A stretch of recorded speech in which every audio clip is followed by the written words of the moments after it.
Hey team, it's your nurse educator Amy here, and today I want to share with you what I think is the secret for picking up on those subtle changes in your patient, and it's a way to really take you from being a good nurse to a great nurse. So if you're a new nurse, chances are you're probably very task-oriented right now. You're focused on those basic things like medication administration, your basic head-to-toe assessment, and getting those ordered interventions done. And that's great. There's a time and place for that.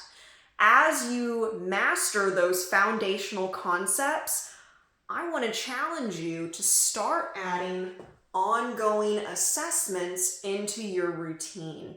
Now, an ongoing assessment does not replace a head-to-toe assessment that you should be doing per your facility's policy.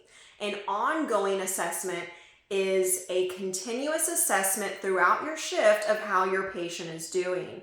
And it focuses on a couple of key factors that really help to tell you, is your patient stable or unstable? So let's talk about those key features. Now, I usually like to do these every time I go into my patient's room or if I'm passing by my patient's room. Normally, we all have to foam in, right? And that takes a couple of seconds to work that solution into your hands. So while you are doing that, take those couple of seconds and look at these four key things. Key point number one, look at your patient. Now, I'm not talking about just like, look, okay, now I'm going to give my meds. As you're working that solution in, look at your patient. Do they look back at you when you walk into the room? We call that being alert. Or are they just kind of, they have that what I call sick kid eyes where they're just kind of staring off into space, or maybe their eyes are closed and they don't open when you walk in. Maybe their skin is really pale or really flushed. Maybe you can hear that they're breathing kind of funny. Are they coughing a lot? Are they moving their extremities, or are they just laying very still in the bed? All of those things give you a ton of assessment information about how your patient is doing, how their brain, their heart, their lungs are doing. And that really helps build that case for, are they stable or unstable?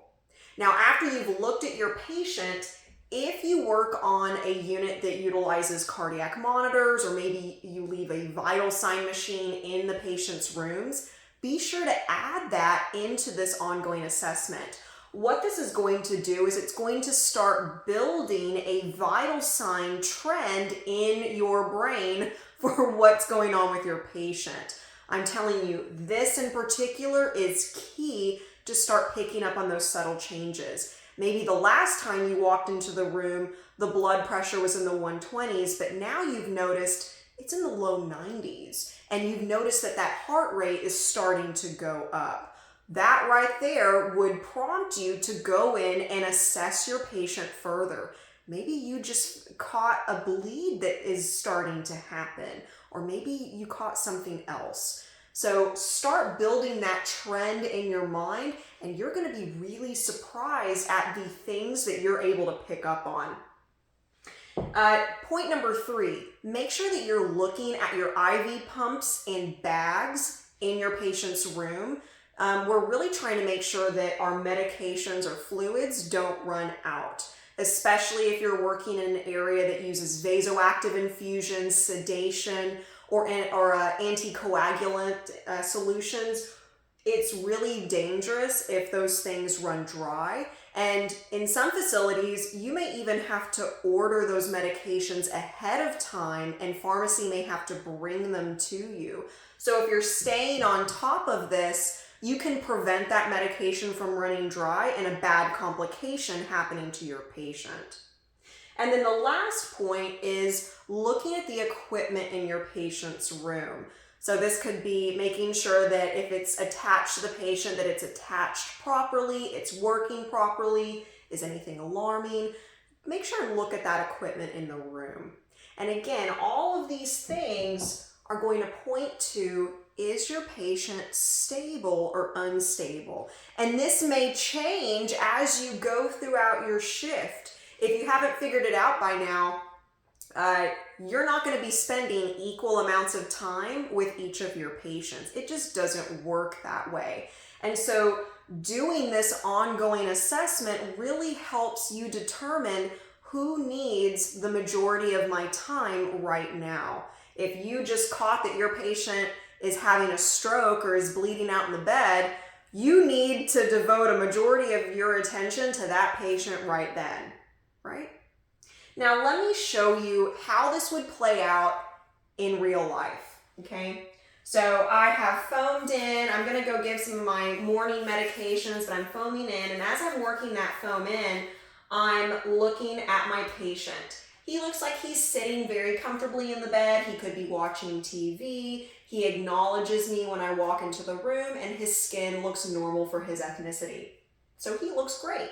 I've also put my Foley catheter on this side of the bed so that I can add this into my ongoing assessment. And that's another big thing that I want you guys to do.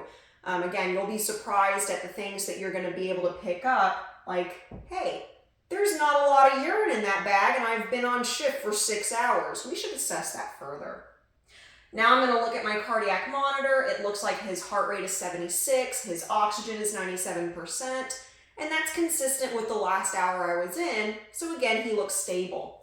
I'm now looking at my IV pump and pull. I can see that my bag looks like it's starting to get a little low, so I will need to be getting another bag soon so that it doesn't run dry.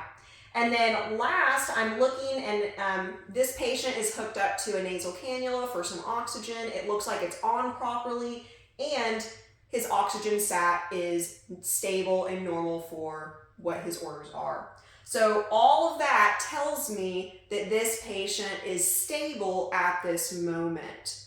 Now, if he was becoming agitated, trying to get out of bed, or maybe he wasn't alert when I walked into the room, or his color looked off, or some of his vitals looked off, again, that's going to let me know that I need to assess this patient further. Please, please, please try and start doing this with your patients. And I'm telling you, you will absolutely be surprised at those subtle changes that you're able to pick up on, and it will really make a difference in your patients. And one last thing I want you to notice is look at the experienced nurses on your unit, and you're gonna realize that they're doing this on your patients too. A lot of times you may be like in your patient room, and then you'll look up and you'll see one of the nurses kind of sitting here, and they're kind of looking at everything in your room. They're doing an ongoing assessment of your patient.